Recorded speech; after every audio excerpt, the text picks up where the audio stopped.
यवतमाळ फुलसावंगी जिल्हा परिषद शाळेत शिक्षकांचा दुष्काळ, 650 विद्यार्थ्यांचे भविष्य अंधारात। यवतमाळ जिल्ह्यातील महागाव तालुक्यात असलेल्या फुलसावंगी जिल्हा परिषद शाळेत एकूण 650 विद्यार्थी शिक्षण घेत असून तेथे शिक्षकांचा दुष्काळ पडला आहे।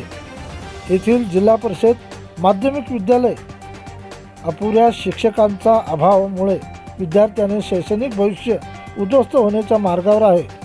वारंवार विनंत्या करून प्रशासन व शाळा समिती लक्ष देत नसल्याने शेवटी पालकवर्ग, ग्रामस्थ, व्यवस्थापन समिती यांनी 15 ऑगस्ट 2026 पासून शाळा सर्व बंद ठेवून आंदोलन छेडण्याचा दिला कडक इशारा।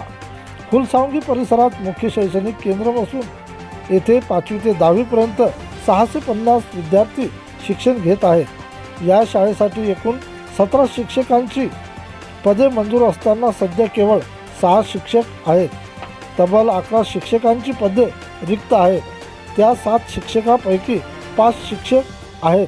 त्यामुळे विद्यार्थ्यांवर शिक्षणाचा फरक पडत आहे।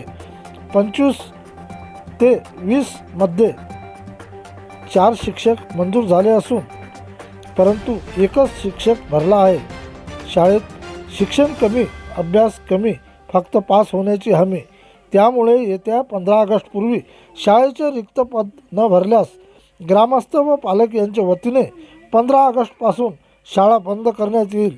तसा ध्वजारोहणानंतर शाळेला कुलूप ठोकले जाईल, अशा प्रकारचा रोष व्यक्त करीत ग्रामस्थांनी दिले निवेदन।